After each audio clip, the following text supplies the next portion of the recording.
So before I start, I think we have a tradition like whenever the new members do the first icebreaker, we do a standing ovation. So can we all do a standing ovation together, right?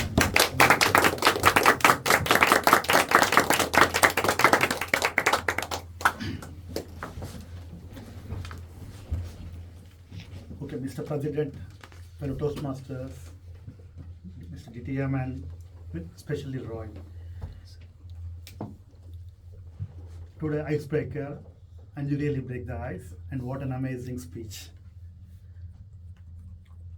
What I will do, I will make it pretty concise. I will highlight what are the things, two things I liked. And you said actually you want to go hard on me. General icebreaker will be like a bit more easy.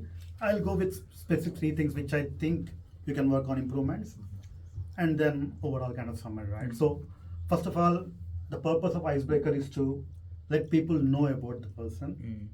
And I feel I know some portion of you, and I'm sure most of the members know you.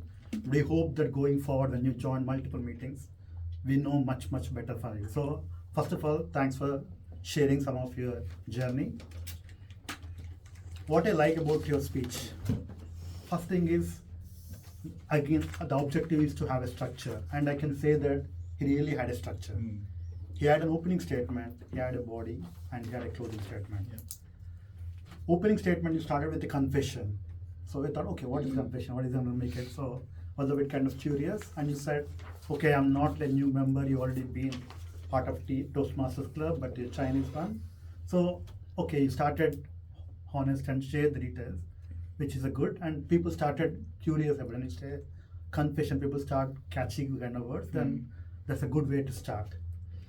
And then he used the body to highlight about this journey, like in 15 years, what exactly happened, like how you actually part of the journey, and how exactly the trigger for you to go to the English kind of Toastmasters. So you explained that, and finally you closing statement, you said actually what finally you're trying to achieve it using the English Toastmasters Club. So that's a good one.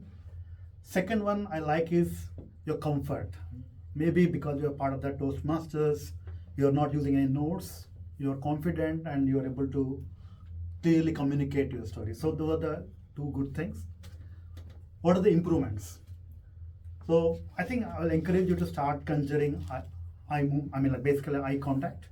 So eye contact will help you to actually gauge people's attention, what is their response, and you can accordingly tune it. I can feel that you are talking like this, so maybe I think you want to start a bit more focused, like parts. That could be one way. Second one, maybe you want to use stories. Like stories will help people to glue to the message. So you mentioned multiple, so maybe one of story, like why you want to actually trigger to get from Chinese to the English, how it's going to help you. That will help you to transition one. And finally, try to use some gestures. In terms of mentioning, when you use stories or when you use them, you can use some examples to use gestures. So consider your seasoned Toastmasters, you can do. So overall, great start. Welcome to the DB Toastmasters Club, and I'm hoping we're going to hear more from you. Thanks a lot.